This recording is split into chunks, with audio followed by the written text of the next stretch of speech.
Congratulations on your graduation from the University of Arkansas Clinton School of Public Service. Today you join a remarkable network of Clinton School of Public Service grads who are committed to doing good by serving others. That's why establishing this school was so very important to me, because I wanted to encourage more people to embrace public service, because I believe there's nothing more powerful than a diverse group of people coming together to solve real-world problems and seize evident opportunities. Over the last 2 years, each of you has gained tools to do just that as you completed your coursework and your projects in 26 countries on 6 continents. I hope that through this work you've come to realize the unlimited possibilities you have to improve lives both around the corner and around the world through public service. You're moving into a world where your service, compassion, and commitment to the common good are needed more urgently than ever. Indeed, your belief in the existence of a common good is needed more urgently than ever. I look forward to the great things each of you will do soon and for years and years to come. I hope you do well. I hope you continue to do good. And I hope always you have a good time doing it. Bless you.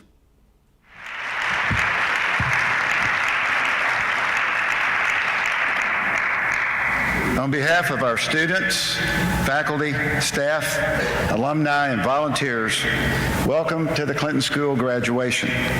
We also welcome those who are watching via live stream. May I ask those who are here, with the exception of those who are tweeting during this ceremony, to please silence your cell phones. For those who are tweeting, the hashtag is UACS 2018, and I encourage you to tweet away. By the way, we do have some exceptional tweeters in this class. I want to express my appreciation to those who have contributed to the Arkansas Hunger Relief Alliance. In 2010, at the suggestion of then student, now alumnus Nicholas Hall, we began giving at graduation, supporting a local organization.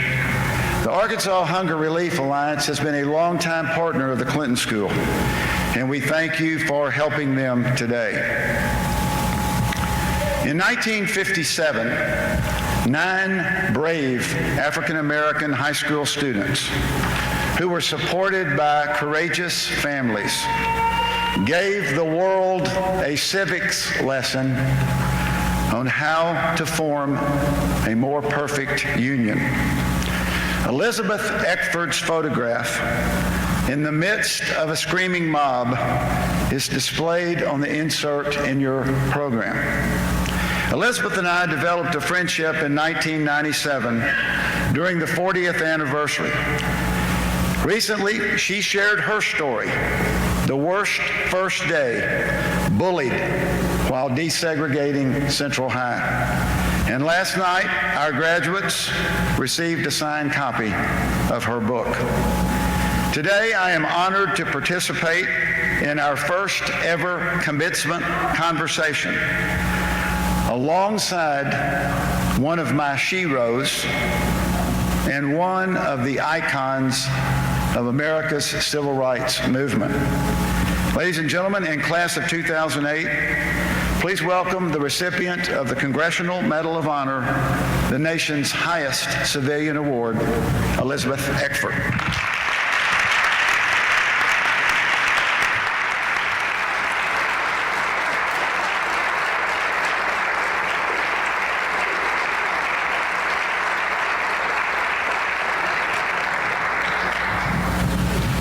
All right, let's see if the microphones are working. I think mine is. Good, because you're the one they want to hear, not me.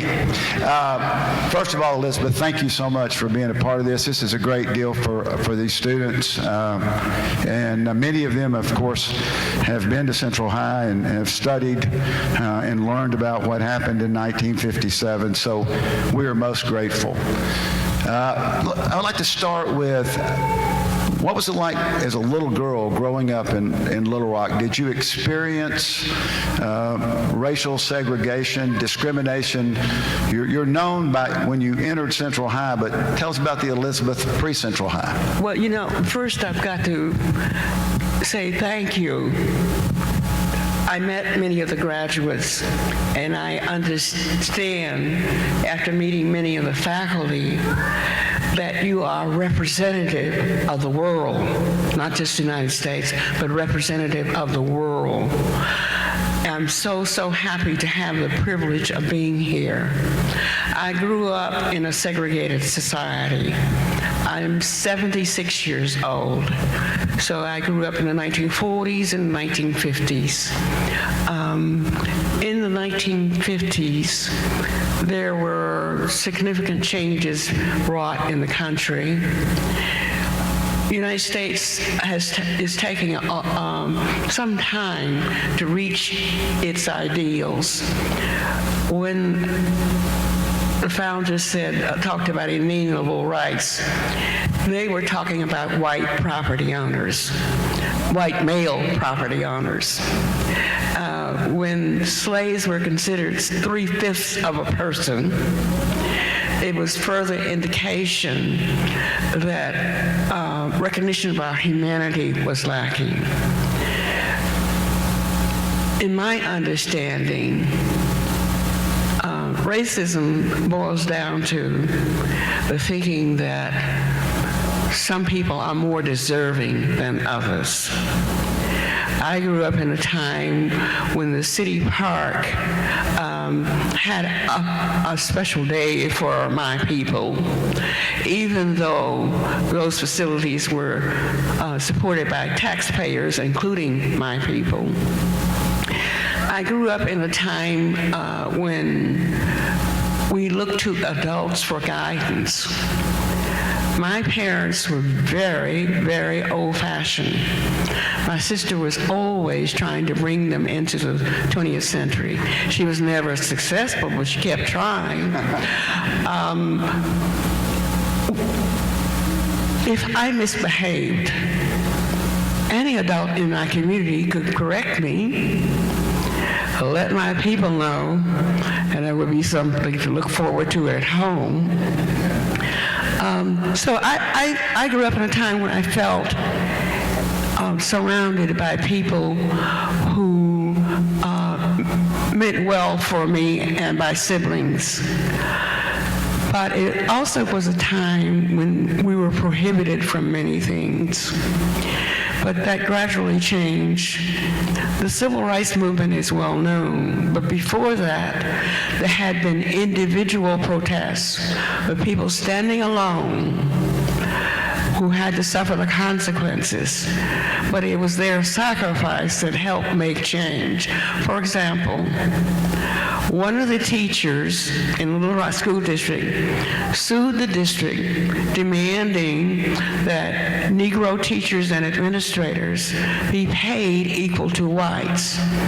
At Dunbar, which had been a 6-year high school, the principal had always had a PhD degree, whereas the superintendent had a master's, but he felt like he was, you could tell from his book, it happened here, that he felt superior to those other people.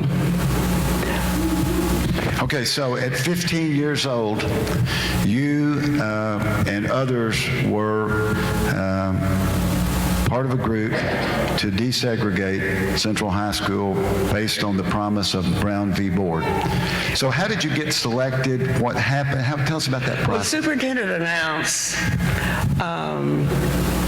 during spring 1957 that Central High School would be desegregated the following fall. And he spent a lot of time speaking to civics groups trying to get support. Part of the outcry of whites was that they felt like this was being imposed upon working class whites. The district did two things in preparation for the coming desegregation.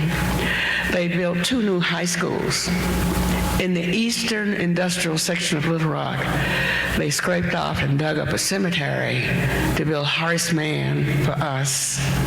And they built Hull High School, which was intended so that the children of the local gentry would not have to endure desegregation.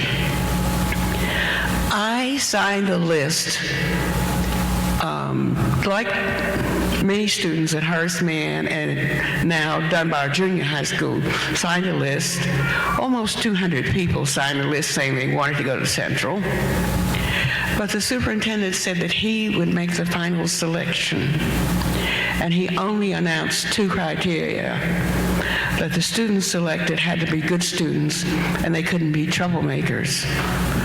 What was a troublemaker in my experience? Did you talk in class without permission? Were you chewing gum? Or did you have a fist fight on the schoolyard? Violence was not part of the ordinary school experience then, until we went to Central. We're called Little Rock 9, but we were not an intentional group. The superintendent wanted a much, much smaller number.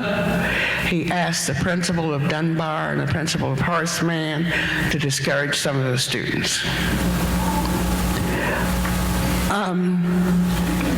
I had a long time getting permission from my parents. My mother, I feel free to call the Queen of No now. But she was very, very overly protective. I'm one of 6 children. Both parents worked 2 jobs to pay the house note, the car note, and to support all of us. So I want you to know that, because I honor my parents for their sacrifice. Some of the Little Rock 9 parents were middle class, some not. I was one of the last people chosen because my mother, the Queen of No, didn't say no. She said, we'll see. We'll see prevail during spring and into the summer, and when the names and addresses of 17 students who had been selected to go to Central were published in the newspaper, I told my parents, it's almost too late, please. And so this time, they said yes. And we had a conversation with the superintendent, and I was one of the ones chosen. I had no affiliation with the NAACP. The NAACP did not choose the one selected. The superintendent deliberately eliminated people associated with the NAACP. After we were turned away, we turned to the NAACP for legal help in getting into Central. But of the 9, there were some I didn't know at all, even though we had all gone to segregated schools. My grandfather had a grocery store, and he had a habit of asking people when they walked in the store and they were strangers. He would ask them, who are your people? So he was able to give me information on 2 generations of all the people I didn't know.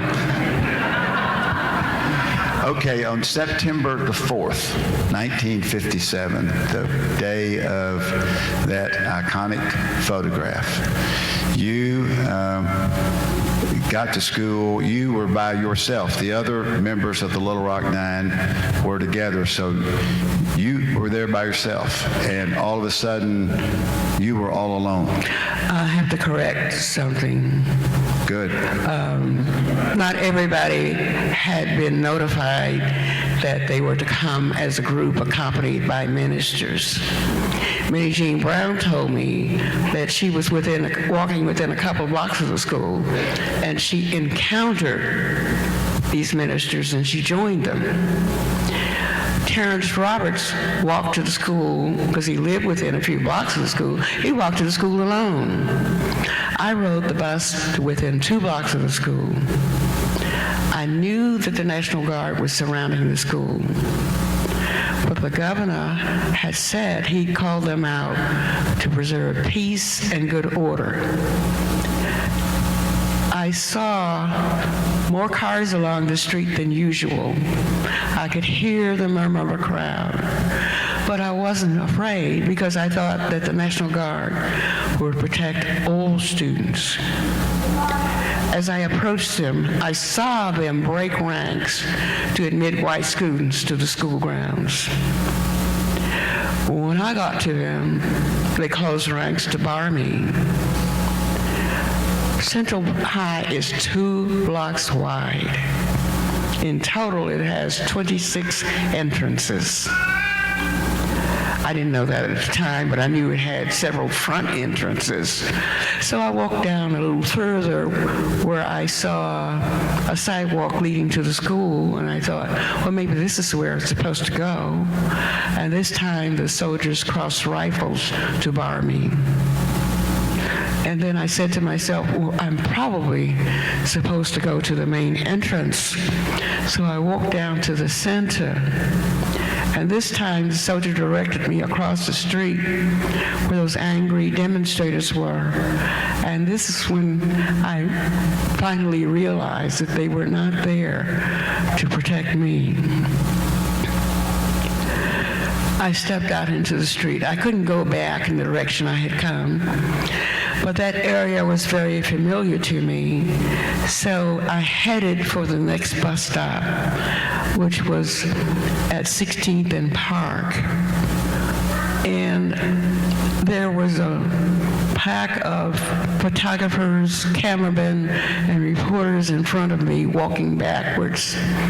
The crowd had surged behind me. I couldn't go back in the direction I had come.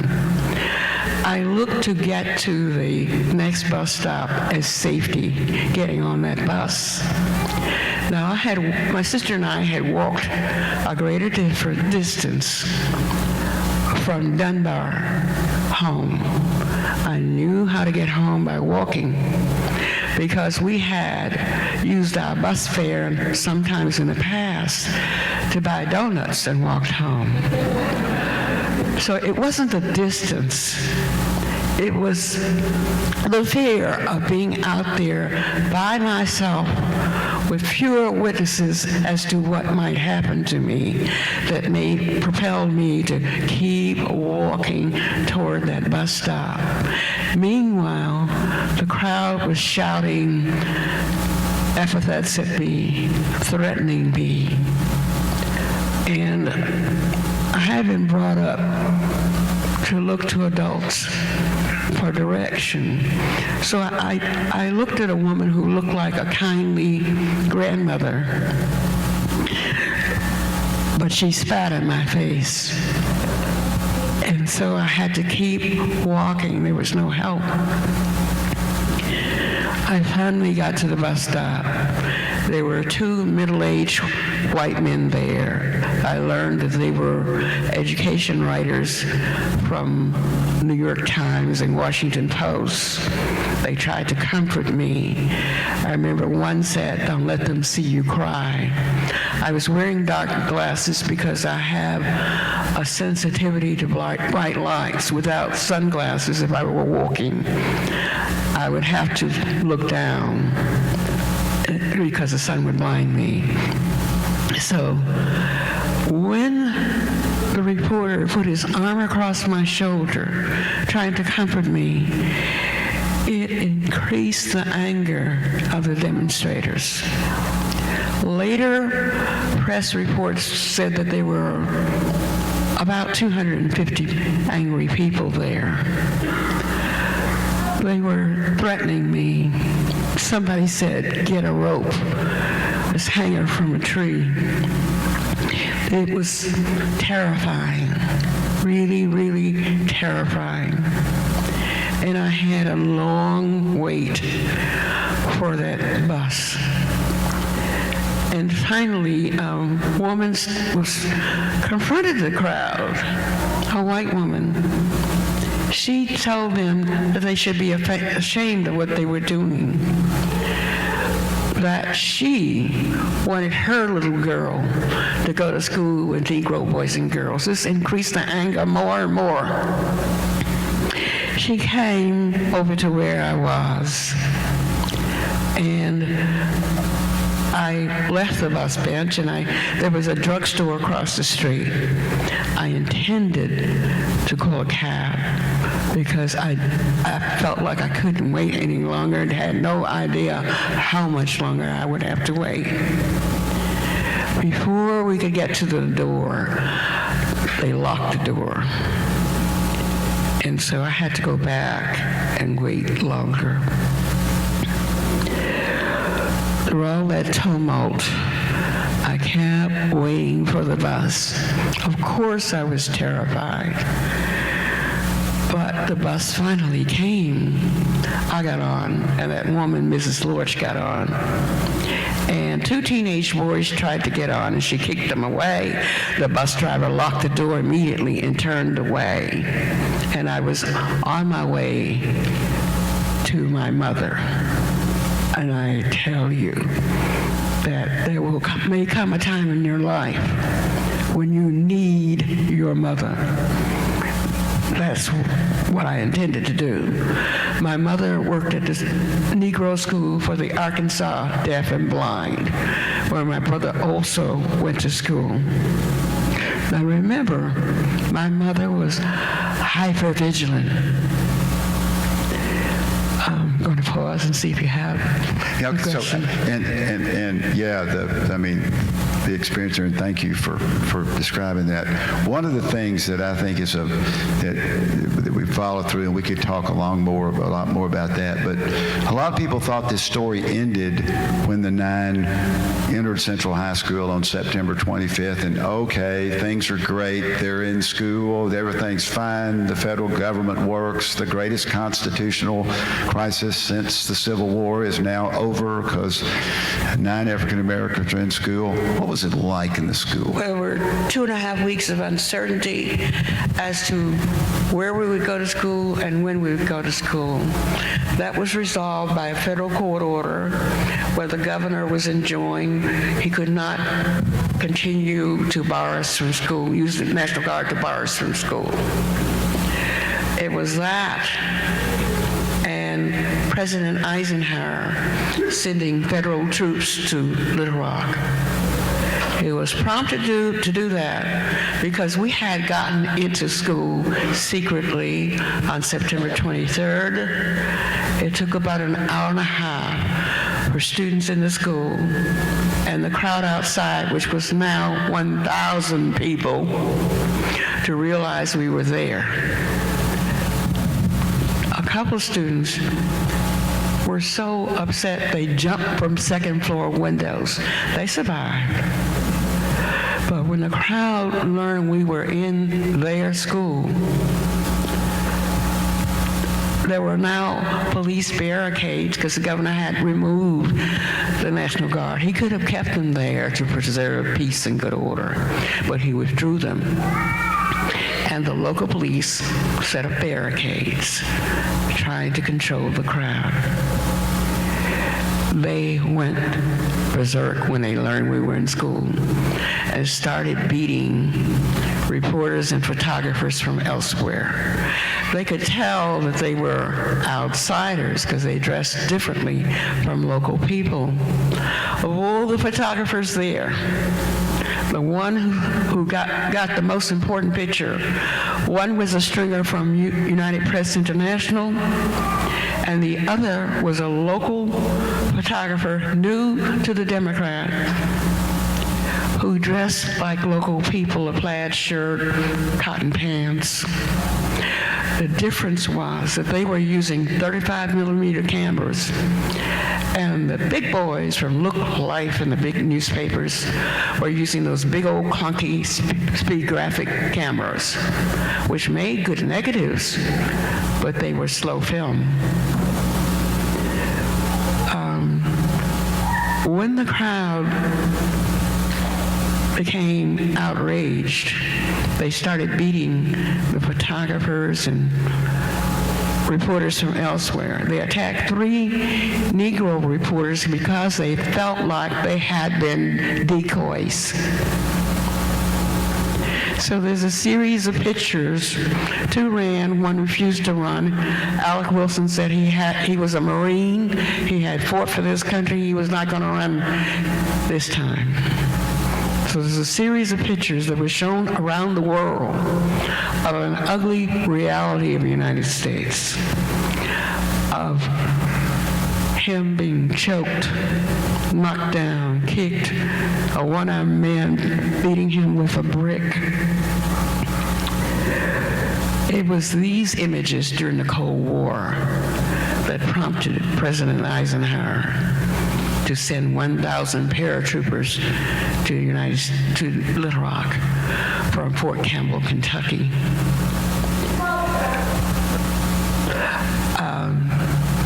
So there's a picture we saw the next morning in the newspaper of a military caravan crossing the bridge from North Little Rock to Little Rock. And in the background there's a billboard that said, "Who will build Arkansas if our own people do not?" The following morning, these soldiers affixed bayonets to their rifles, dispersed the mob in all directions, and there were soldiers on top of the school building, and in the central is 5 stories high. Most of the building is 3 stories, but there were soldiers, armed soldiers, walking the perimeter of the roof. It is the 101st Airborne soldiers that made it possible for us to get into school. The following day, September 25th, which is considered the anniversary of the commemoration of Central High School desegregation, and I always say desegregation. We didn't experience integration. The soldiers took us to school in a military convoy. We were in a station wagon with a gun-mounted Jeep in front and a gun-mounted Jeep behind. And the soldiers marched us up the steps to Central High. And when we went in the building, the principal told us to report to the vice principal's incidences, not to bother our teachers. But he said that he wouldn't do anything if what we said happened was not verified by an adult. That was the beginning of the organized battering of us. There were some things that happened every day. There were some things we didn't know when it would happen or where. We were knocked downstairs. Nobody has any injuries from that. We were body slammed into wall lockers every day. We didn't know how to protect ourselves. We had no protection. As the soldiers walked several paces behind us, they could see what happened, but they couldn't prevent anything from happening. So it was up to the soldiers whether or not it was reported, whether they verified what we said happened. In a lot of instances, if someone was apprehended and brought to the office, the principal would give them a talking to and send them right back to class. Over the year, 100 students were expelled. This was the same number that they would have been in previous years. But a lot of the people who attacked us were there to attack us day by day by day. I had thought that after people got to know me, that they would accept me. To this day, I'm not an aggressive person. I have never been. Queen of the Knoll didn't want us fighting, so I didn't know how to fight. And if I had fought back, I would have been expelled. And we were not supposed to talk back either. So, one thing I need you to know is that among us was Thelma Mothershed, who went to school every day. She had a hole in her heart many years before open heart surgery was even possible. Thelma said that every morning, her mother said that you don't have to go back to that big school. But you see, Thelma had missed many years of elementary school when she was too weak to go to school. She insisted on going to school every day. Continuing to go to school every day was extremely difficult. Very, very difficult. And in truth, a lot of times I was there just in body. But how could we leave and leave Thelma behind? We started out as individuals wanting to have the best education possible because we intended to go to college. I knew my parents couldn't send both me and my older sister to college.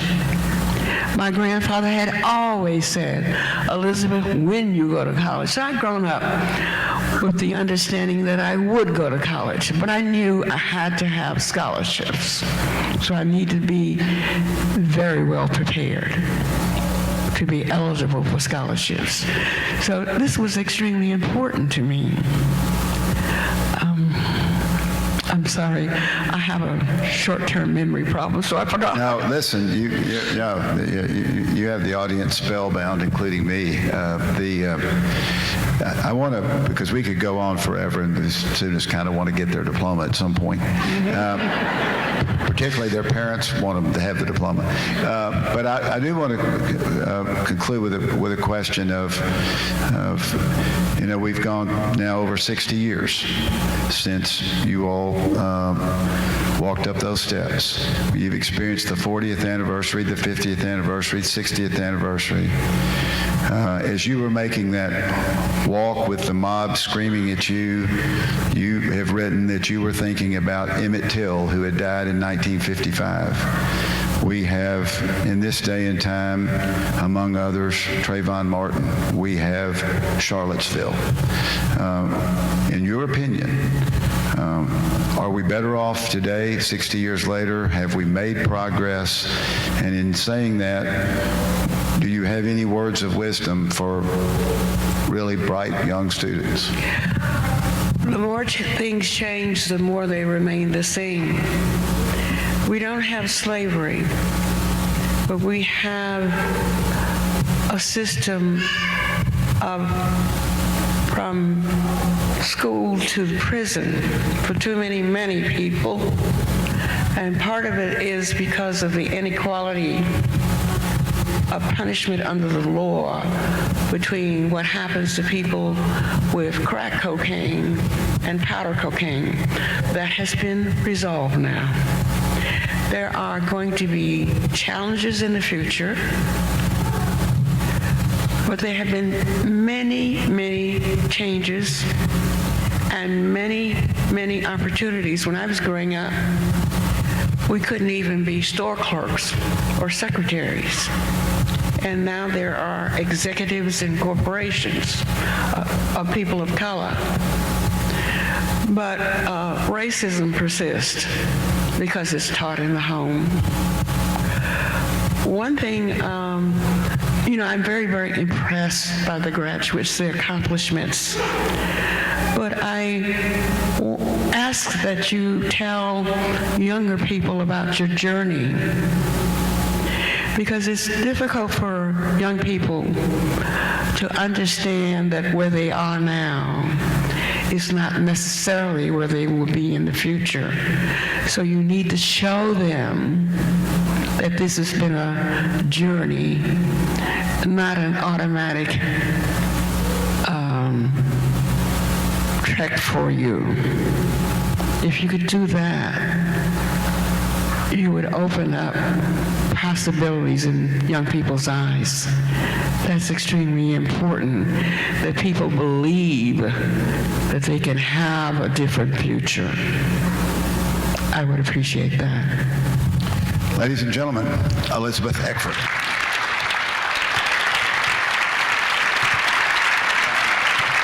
Thank you. Please take your seats.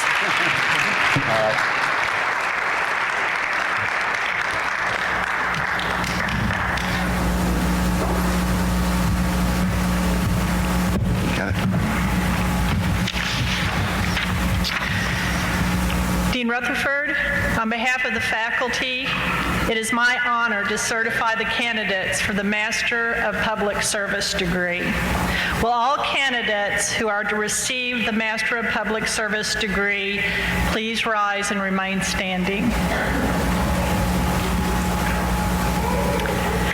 Dean Rutherford, I certify to you that those candidates who have completed all their academic requirements are entitled to receive their degrees. Now, by virtue of the authority vested in law and the Board of Trustees of the University of Arkansas System, I confer upon each of you the respective academic degree for which you have been recommended, with all the rights, privileges, responsibilities, and obligations appertaining thereunto, and I offer my sincere congratulations. You may now move your tassel from the right to the left. Dean Hoffpower, it is now time for the graduates to take the stage for the presentation of their master's hoods.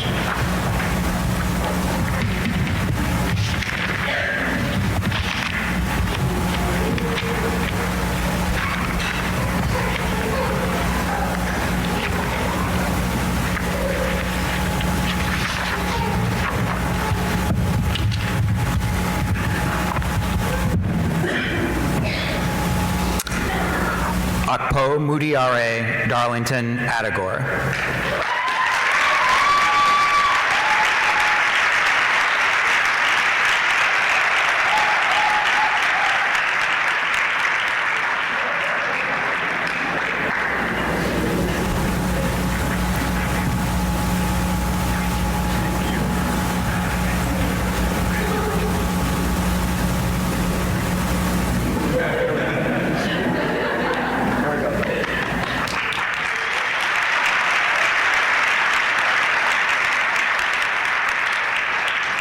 Rebecca Amankwa Ajay.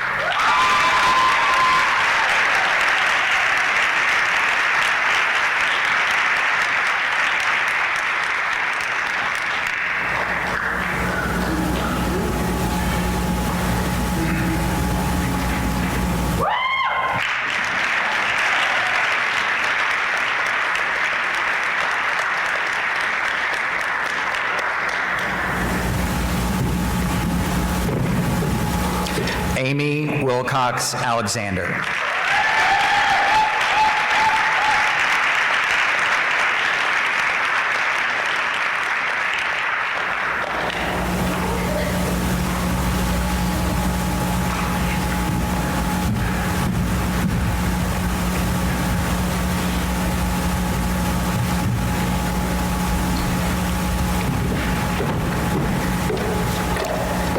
Hannah Elizabeth Bond.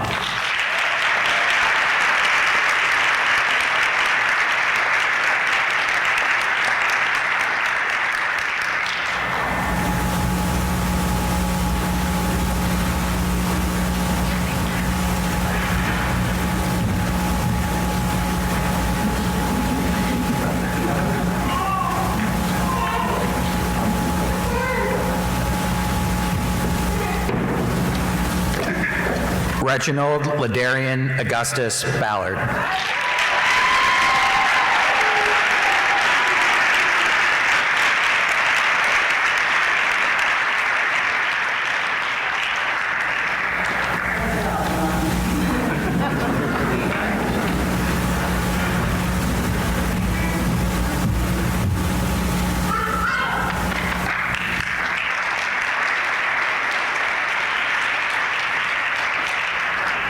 Catherine Marie Campos.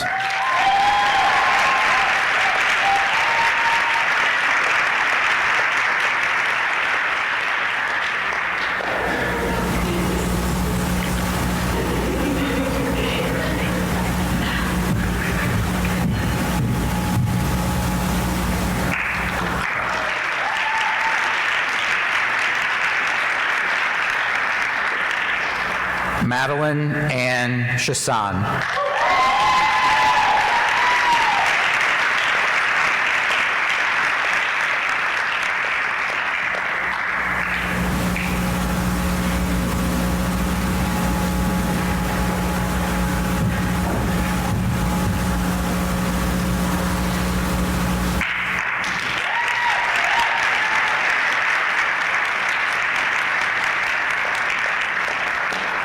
Susanna Lee Creed.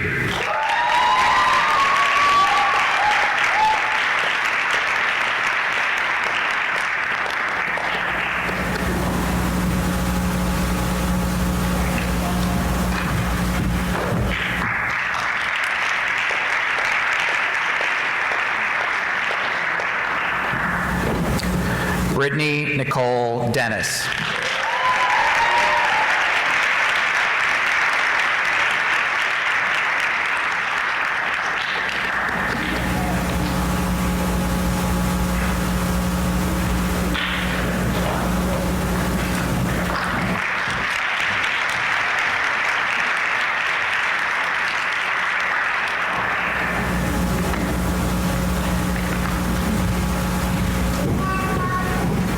Caroline Dunlap.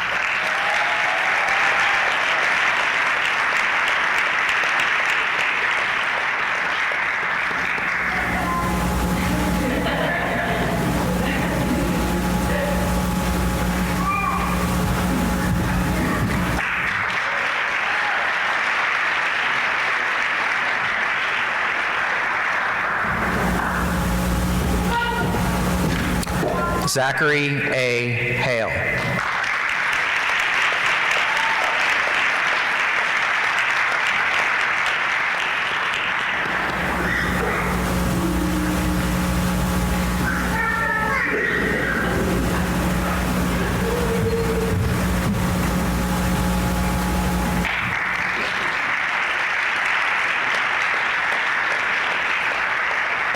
Molly May Henniger.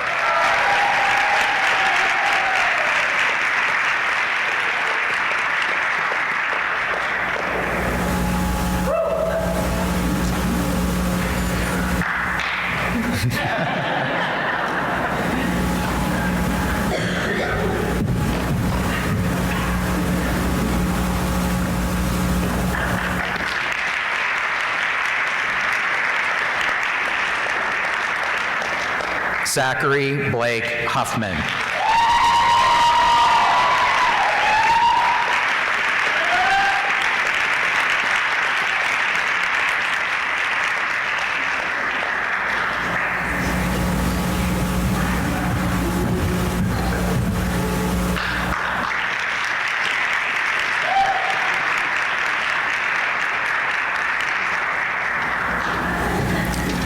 Megan Curtin.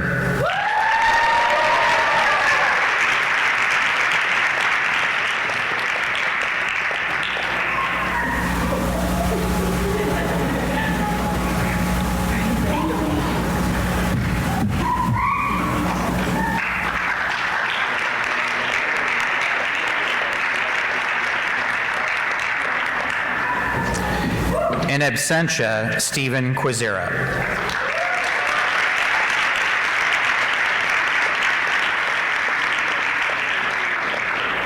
Dominic Joseph Lasorsa.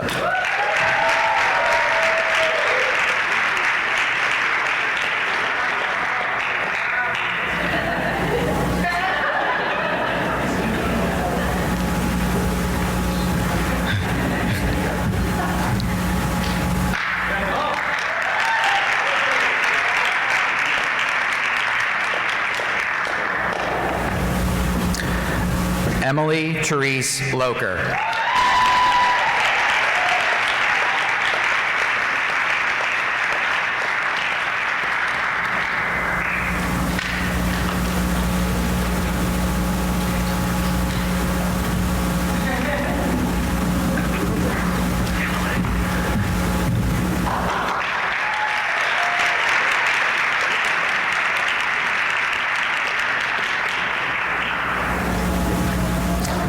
Chelsea Susanna Miller.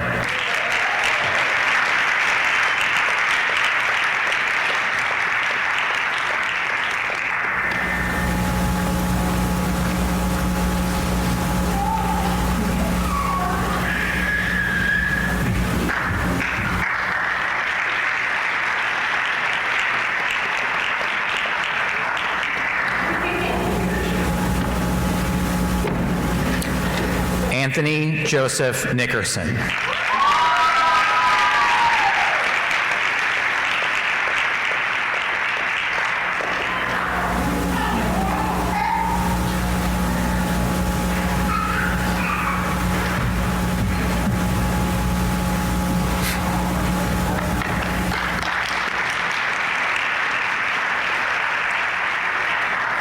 Ross Lawrence Alyoung.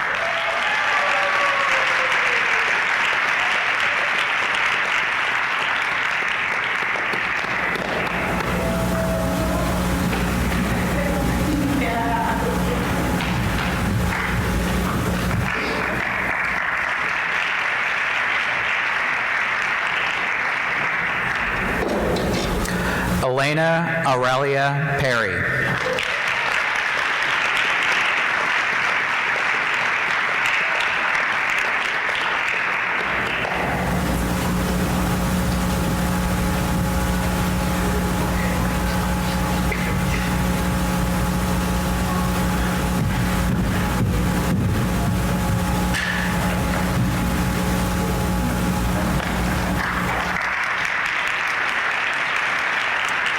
Colby Qualls.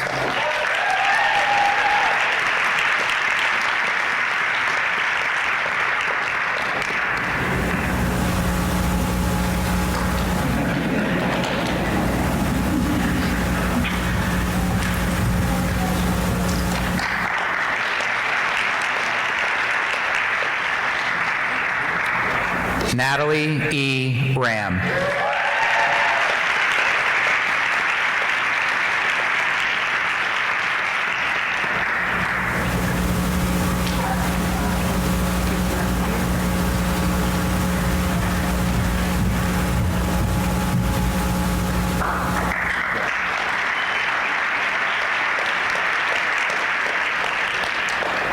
Elizabeth Anna Reich.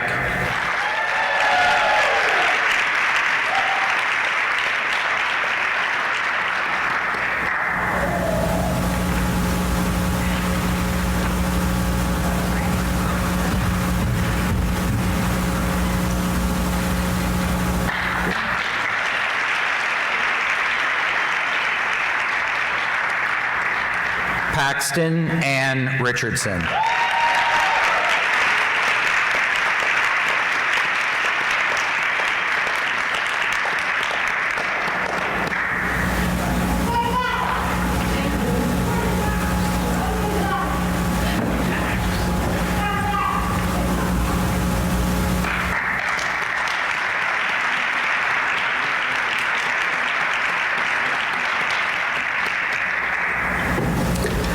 Fiona O'Leary Sloan.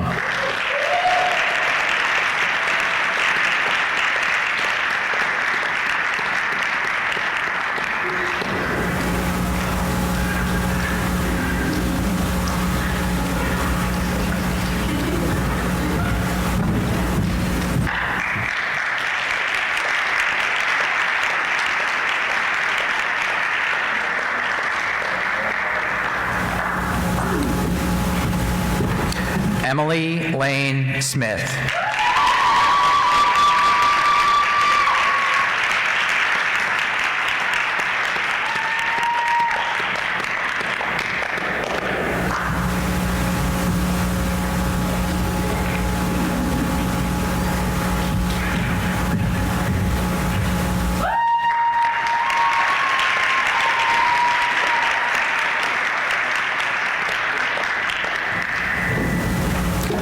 Joshua David Snyder.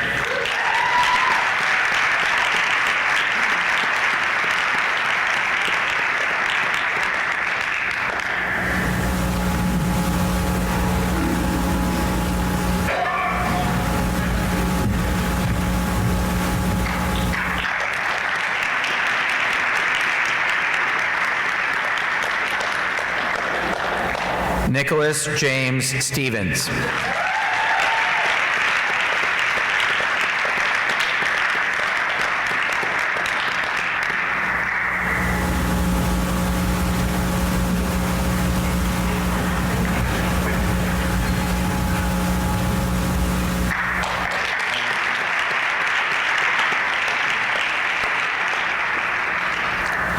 Emily Jeanette Street.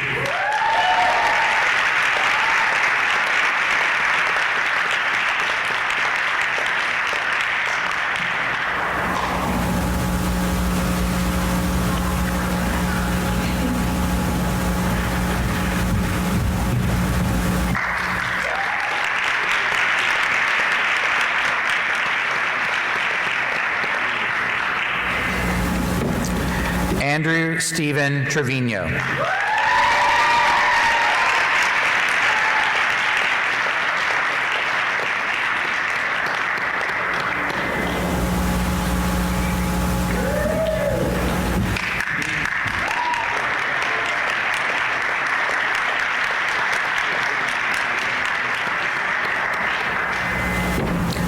Brandon Lauren Trevino.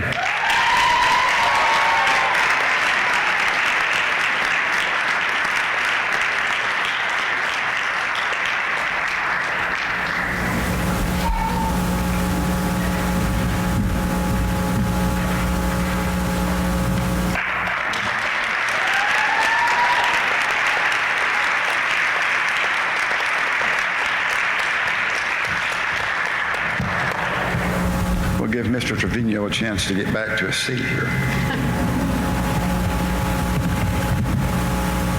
By the way, congratulations. Thank you.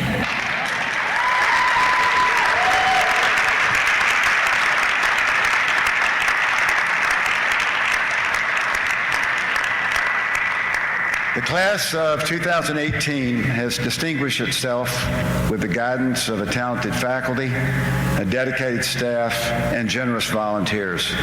With over 75 team-based international and individual projects, members of this class have served all over the state, the nation, and the world. From the Hope Academy of Public Service to Arkansas Children's Research Institute, from the Syrian Emergency Task Force to the U.S. State Department, from Vital Voices Global Partnership to the African Prison Project, from GE Malaysia to the Romanian Children's Relief, and from the Association of Arkansas Counties to the National League of Cities, you have, as President Clinton admonished you to do, you have done good and you have done well. And for the future, paraphrasing some familiar words, may you have enough tailwind to give you success, but enough headwind to make you determined. May you have wisdom to make sound decisions, but enough recklessness to seek out new adventures. And in the words of the late Congresswoman Shirley Chisholm, if they don't give you a seat at the table, bring a folding chair. Following the recessional, there will be a reception outside in the foyer. As we begin the recessional, the platform guests will exit first, followed by the graduates. Please remain in your seats until all the graduates have left, and then join us for the reception. The recessional is the Clinton School alma mater. We Will Build the Bridge, written by David Watterson, class of 2011, who I hope is watching live stream. The words are in your program. One thing you should know, when you think the music is finished, it is not. Just wait and enjoy the second part. That second part represents David Watterson at his best. Again, thank you, Elizabeth. Thank you, Nikolai DePippa, for coordinating today's event. And thanks to those on the Clinton School staff and faculty for all your help. We appreciate the family members and guests being here, including those watching live stream. And thank you again for giving at graduation and supporting the Arkansas Hunger Relief Alliance. I want to pause just a minute before the recessional to pay tribute to a good friend of mine who passed away this last week. State Senator Jim Argue was a voice for equitable education in Arkansas. He was a great supporter of the Clinton School, and he was the father of Clinton School alumnus Sarah Argue.